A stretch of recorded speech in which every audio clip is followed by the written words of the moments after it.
Assalamualaikum warahmatullahi wabarakatuh. Halo teman-teman, perkenalkan nama saya Sri Wayuni Lubis dari Prodi Pendidikan Matematika semester 1 UMTS. Jadi di sini saya akan menjelaskan kepada teman-teman tentang yang pertama sejarah bahasa, yang kedua karya tulis ilmiah, yang ketiga ragam bahasa, dan yang terakhir gagasan utama. Jadi untuk materi yang pertama adalah sejarah bahasa Indonesia. Sebelum mengenal sejarah bahasa Indonesia, ada baiknya kita mengetahui dulu apa itu bahasa. Jadi bahasa adalah sistem lambang bunyi yang arbitrer yang digunakan oleh para anggota kelompok sosial untuk bekerja sama dan mengidentifikasikan diri. Bahasa Indonesia merupakan bahasa Melayu yang dijadikan sebagai bahasa yang resmi bagi Republik Indonesia serta bahasa untuk mempersatukan bangsa Indonesia ini. Bahasa Indonesia ini diresmikan penggunaannya setelah Proklamasi Kemerdekaan Republik Indonesia pada hari sesudahnya, bersamaan dengan itu pula berlaku konstitusi. Perkembangan bahasa Indonesia. Jadi perkembangan bahasa Indonesia ini terbagi menjadi dua, yaitu yang pertama sebelum merdeka dan yang kedua sesudah merdeka. Pertama mari kita bahas perkembangan bahasa Indonesia sebelum merdeka. Jadi pada saat itu dipercaya bahwa bahasa Indonesia ini berasal dari bahasa Melayu. Tentu saja ada alasannya mengapa dikatakan demikian. Alasannya yang pertama adalah pada saat itu bahasa Melayu merupakan lingua franca di Nusantara sejak lama. Lingua franca ini adalah bahasa pengantar. Jadi sejak zaman Sriwijaya, bahasa Melayu itu digunakan sebagai bahasa perdagangan. Pada saat itu, masyarakat Indonesia sudah banyak mengenal bahasa Melayu. Oleh karena itu, bahasa Melayu menjadi bahasa yang dapat dipahami dan digunakan oleh masyarakat dari berbagai suku yang memiliki bahasa ibu yang berbeda-beda. Alasan yang kedua, bahasa Melayu ini memiliki sistem bahasa yang praktis dan sederhana. Berdasarkan strukturnya, bahasa Melayu berbeda dengan bahasa lainnya di Indonesia. Bahasa Melayu tidak memiliki tingkatan dalam penggunaannya atau tidak berdasarkan pada status sosial. Misalnya dalam bahasa Jawa atau bahasa Sunda, terdapat beberapa penggunaan kata yang perlu disesuaikan dengan umur ataupun situasi. Sedangkan dalam bahasa Melayu tidak ada penggunaan kata seperti itu. Alasan yang ketiga, kebutuhan politik. Karena di Indonesia terdapat berbagai macam bahasa, dan untuk mengatasi perbedaan itu, tidak mungkin jika memilih salah satu dari ratusan bahasa ibu. Dalam hal ini, memilih bahasa Melayu merupakan keputusan yang tepat, karena bahasa ini telah digunakan sebagai bahasa perdagangan dan juga dipahami oleh masyarakat di berbagai daerah di Nusantara ini. Bukti penggunaan bahasa Melayu di berbagai daerah di Nusantara ini didukung oleh penemuan prasasti-prasasti yang berbahasa Melayu, seperti prasasti Kedukuhan Bukit di Palembang, prasasti Talangtuo di Palembang, prasasti Kota Kapur di Palembang, dan lain-lain. Yang kedua, perkembangan bahasa Indonesia sesudah merdeka. Jadi, dilansir dari situs Kementerian Republik Indonesia, bahasa Indonesia ini lahir pada tanggal 28 Oktober 1928. Pada saat itu, para pemuda dari berbagai pelosok di Nusantara ini berkumpul dalam sebuah rapat dan berikrar. Isi dari Sumpah Pemuda ini yaitu yang pertama, kami putra-putri Indonesia mengaku bertumpah darah yang satu, yaitu tanah air Indonesia. 2. Kami putra-putri Indonesia mengaku berbangsa yang satu, bangsa Indonesia. 3. Kami putra-putri Indonesia mengaku menjunjung tinggi bahasa persatuan, bahasa Indonesia. Jadi ikrar para pemuda ini dikenal dengan nama Sumpah Pemuda. Unsur ketiga dari Sumpah Pemuda ini merupakan pernyataan tekad bahwa bahasa Indonesia ini merupakan bahasa persatuan bangsa Indonesia. Pada tahun 1928 itulah bahasa Indonesia ini ditetapkan sebagai bahasa nasional. Kemudian, pada tanggal 18 Agustus 1945, bahasa Indonesia ini diresmikan sebagai bahasa negara tepat setelah Proklamasi Kemerdekaan Republik Indonesia. Bahasa Indonesia semakin berkembang pada tahun 1947 yang ditandai dengan penetapan ejaan Republik atau ejaan Suwandi menggantikan ejaan Pan Opuisen. Pada tahun 1972, bahasa Indonesia ini mengalami perbaikan ejaan kata. Perbaikan ini dinamakan ejaan bahasa Indonesia yang disempurnakan atau kita sebut dengan EYD. Ejaan ini diresmikan pemakaiannya pada tanggal 16 Agustus 1972. Peresmian ini dikuatkan dengan putusan Presiden nomor 57 tahun 1972. Pada perkembangan berikutnya, lahirlah Ejaan Bahasa Indonesia atau EBI yang diterbitkan oleh Badan Pengembangan dan Pembinaan Bahasa, Kementerian Pendidikan dan Kebudayaan pada tahun 2016. Sebelumnya, telah ditetapkan dengan Permendikbud nomor 50 tahun 2015 tentang Pedoman Umum Ejaan Bahasa Indonesia atau PUEBI. PUEBI inilah yang akan mendukung mahasiswa zaman sekarang ketika menyusun suatu karya tulis ilmiah untuk mengetahui ejaan dan penulisan kata yang berlaku sekarang. Materi yang kedua adalah karya ilmiah. Jadi, karya ilmiah ini adalah laporan tertulis dan diterbitkan yang memaparkan hasil dari penelitian atau pengkajian yang telah dilakukan oleh seseorang atau sebuah tim dengan memenuhi kaidah dan etika keilmuan yang dikukuhkan dan ditaati oleh masyarakat keilmuan. Ciri-ciri karya ilmiah ini terbagi menjadi 4, yaitu yang pertama objektif, yang kedua faktual, yang ketiga bermetode, dan yang keempat cermat dan jujur. Ciri bahasa dalam karya tulis ilmiah ini terbagi menjadi 10. Yang pertama baku, yaitu yang sesuai dengan EYD. Yang kedua denotatif, atau dengan istilah harus bermakna lugas. Yang ketiga berkomunikasi dengan pikiran daripada perasaan, jelas maksudnya dan tidak berlebih-lebihan. Yang keempat kohesif, atau hubungan gramatik antara unsur-unsur. Yang kelima koheren, atau semua unsur pembentuk kalimat mendukung satu makna. Yang keenam mengutamakan kalimat pasif. Yang ketujuh konsisten. Yang kedelapan logis. Yang kesembilan efektif. Dan yang kesepuluh kuantitatif atau keterangan yang dikemukakan pada kalimat dapat diukur secara pasti. Tujuan dari penulisan karya ilmiah ini adalah memecahkan masalah tertentu, menambah pengetahuan, ilmu, dan konsep pengetahuan tentang suatu pokok masalah tertentu, dan membina kemampuan menulis ilmiah dan berpikir ilmiah bagi penulisnya. Fungsi dari karya ilmiah ini terbagi 3, yaitu yang pertama fungsi pendidikan, yang kedua fungsi penelitian, dan yang ketiga fungsi pengembangan. Jenis-jenis karya tulis ilmiah ini terbagi menjadi 7, yaitu yang pertama makalah, yang kedua laporan penelitian, yang ketiga skripsi, keempat tesis, 5 disertasi, 6 kertas kerja, dan ketujuh karya ilmiah populer. Materi yang ketiga ada ragam bahasa. Jadi ragam bahasa ini adalah variasi bahasa menurut pemakaian yang berbeda-beda, menurut topik yang dibicarakan, menurut hubungan pembicara, kawan bicara, orang yang dibicarakan, serta menurut medium pembicaraan. Faktor penyebab timbulnya ragam bahasa ini terbagi menjadi 3. Yang pertama itu faktor budaya. Di setiap daerah itu mempunyai daerah hidup yang berbeda, seperti wilayah Jawa dan Papua serta beberapa wilayah di Indonesia. Yang kedua ada faktor sejarah.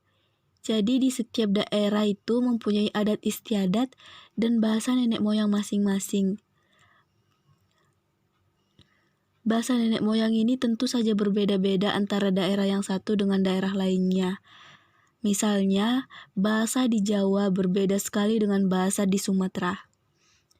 Yang ketiga ada faktor perbedaan demografi. Jadi di setiap daerah itu punya daratan yang berbeda-beda, seperti di wilayah pantai, wilayah pegunungan, Di daerah itu biasanya menggunakan bahasa yang singkat, jelas, serta intonasi volume suara yang besar dan tinggi. Sedangkan di daerah pemukiman padat penduduk, pasti menggunakan bahasa lisan yang panjang, lebar, serta suara intonasi yang kecil. Jenis-jenis ragam bahasa. Jadi jenis ragam bahasa ini terbagi menjadi beberapa bagian. Yang pertama ada ragam bahasa yang dilihat dari cara penuturannya. Ini juga terbagi menjadi 4, yaitu yang pertama ada ragam dialek. Jadi ragam dialek ini adalah variasi bahasa yang dipakai oleh kelompok bangsawan di tempat tertentu. Dalam istilah lama disebut juga sebagai logat. Logat yang paling menonjol dan paling mudah dipahami ialah lafal. Logat bahasa Indonesia orang Jawa tampak dalam pelafalannya pada posisi awal nama-nama kota, seperti Bandung dan lain-lain. Logat daerah yang paling kentara yakni dari segi tata bunyinya, logat Indonesia yang dilafalkan oleh orang Tapanuli. Biasanya karena tekanan kata yang amat jelas. Logat Indonesia orang Bali dan Jawa, yakni pada pelafalan bunyi T dan D, ciri-ciri khas yang meliputi tekanan, turunan naik nadanya, dan panjang pendeknya bunyi bahasa membangun aksen yang berbeda-beda. Yang berikutnya ada ragam terpelajar. Jadi, ragam terpelajar ini adalah tingkat pendidikan penutur bahasa Indonesia. Bahasa Indonesia yang digunakan oleh kelompok penutur berpendidikan tampak sangat jelas perbedaannya dengan yang digunakan oleh para kelompok penutur yang tidak berpendidikan, terutama dalam pelafasan kata yang berasal dari halieusa asing. Jadi contohnya pada orang yang tidak terpelajar, pelafasan video pasti menggunakan huruf P pada awalannya, sedangkan orang yang terpelajar pasti menggunakan pelafasan P dalam awalannya. Berikutnya ada ragam resmi. Jadi, ragam resmi ini adalah bahasa yang digunakan dalam situasi resmi, seperti pertemuan-pertemuan, peraturan-peraturan, dan perundang-undangan. Ciri-ciri ragam bahasa resmi ini ialah menggunakan unsur gramatikal secara eksplisit dan konsisten, menggunakan imbuhan secara lengkap, menggunakan kata ganti resmi, menggunakan kata baku, menggunakan EYD, dan menghindari unsur kedaerahan. Berikutnya, ada ragam tak resmi. Jadi, ragam tidak resmi ini adalah ragam bahasa yang digunakan dalam situasi tidak resmi, seperti dalam pergaulan atau percakapan pribadi. Ciri-ciri ragam bahasa tidak resmi ini kebalikan dari ragam bahasa resmi. Ragam bahasa resmi atau tidak resmi ini ditentukan oleh tingkat keformalan bahasa yang digunakan. Semakin tinggi tingkat kebakuan suatu bahasa, berarti semakin resmi bahasa yang digunakan. Sebaliknya, semakin rendah tingkat keformalannya, maka semakin rendah pula kebakuan bahasa yang digunakan. Jadi, jenis ragam bahasa yang kedua adalah ragam bahasa yang dilihat dari cara berkomunikasinya. Ini juga terbagi menjadi 2, yaitu ragam lisan dan ragam tulisan. Yang pertama, ragam lisan.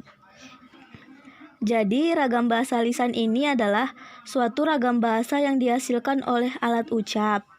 Dalam ragam bahasa lisan ini, kita harus memperhatikan beberapa hal seperti tata bahasa, kosakata, dan lafal dalam pengucapannya. Dalam hal ini, dengan memperhatikan hal-hal tersebut, pembicara dapat mengatur tinggi rendahnya suara atau tekanan yang dikeluarkan, mimik ekspresi muka yang ditunjukkan, serta gerak tangan atau isyarat untuk mengucapkan ide sang pembicara. Berikutnya ada ragam tulisan. Jadi, ragam tulisan ini adalah bahasa yang dihasilkan dengan memanfaatkan tulisan dengan huruf sebagai unsur dasarnya. Dalam ragam bahasa tulis ini, kita harus memperhatikan beberapa hal, yaitu seperti tata cara penulisan atau ejaan, di samping aspek tata bahasa dan pemilihan kosakata. Dalam hal ini kita dituntun untuk tepat dalam pemilihan unsur tata bahasa seperti bentuk kata, susunan kalimat, pilihan kata, kebenaran penggunaan ejaan, dan juga penggunaan tanda baca dalam menggunakan ide kita. Jenis ragam bahasa yang ketiga adalah ragam bahasa yang dilihat dari topik pembicaraannya. Jadi ini terbagi menjadi 5, yaitu yang pertama ragam sosial. Jadi, ragam sosial ini adalah ragam bahasa yang sebagian norma dan kaidahnya didasarkan atas kesepakatan bersama dalam lingkungan sosial yang lebih kecil dalam masyarakat. Misalnya ragam bahasa yang digunakan dalam keluarga atau persahabatan, 2 orang yang lebih akrab dengan dikatakan sebagai ragam sosial. Selain itu, ragam sosial berhubungan pula dengan tinggi atau rendahnya status kemasyarakatan lingkungan sosial yang bersangkutan.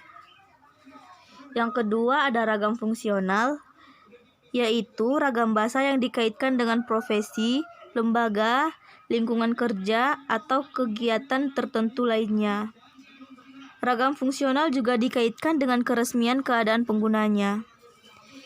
Berikutnya ada ragam jurnalistik. Ragam jurnalistik ini adalah ragam bahasa yang dipergunakan oleh dunia persurat kabaran. Dalam perkembangan lebih lanjutnya, bahasa jurnalistik adalah bahasa yang dipergunakan oleh seluruh media massa. Ada ragam sastra. Jadi ragam sastra ini adalah ragam yang memiliki sifat atau karakter subjektif, lentur, konotatif, kreatif, dan inovatif. Bahasa sastra ialah bahasa yang dipakai untuk menyampaikan emosi atau perasaan dan pikiran. Berikutnya ada ragam politik dan hukum. Jadi, ragam bahasa politik dan hukum ini berisi kebijakan yang dibuat oleh penguasa dalam rangka menata dan mengatur kehidupan masyarakat. Dengan sendirinya, penguasa merupakan salah satu sumber penutur bahasa yang mempunyai pengaruh yang besar dalam pengembangan bahasa di masyarakat. Salah satu ciri khas bahasa hukum adalah penggunaan kalimat yang panjang dengan pola kalimat luas. Dalam hal ini diakui bahwa bahasa hukum Indonesia tidak terlalu memperhatikan sifat dan ciri khas bahasa Indonesia dalam strukturnya. Materi yang terakhir yaitu kalimat utama dan kalimat penjelas. Jadi, kalimat utama itu adalah pernyataan yang menjadi inti pembahasan. Letak dari kalimat utama ini biasanya terdapat pada awal atau akhir paragraf. Ciri khusus kalimat utama ini memiliki makna paling umum di antara kalimat-kalimat yang lain yang terdapat pada paragraf yang sama. Contoh dari kalimat utama ini misalnya, rumah tempat tinggalku sangat menyenangkan. Aku bersama kakak dan adik-adikku merasa tentram berada di rumah.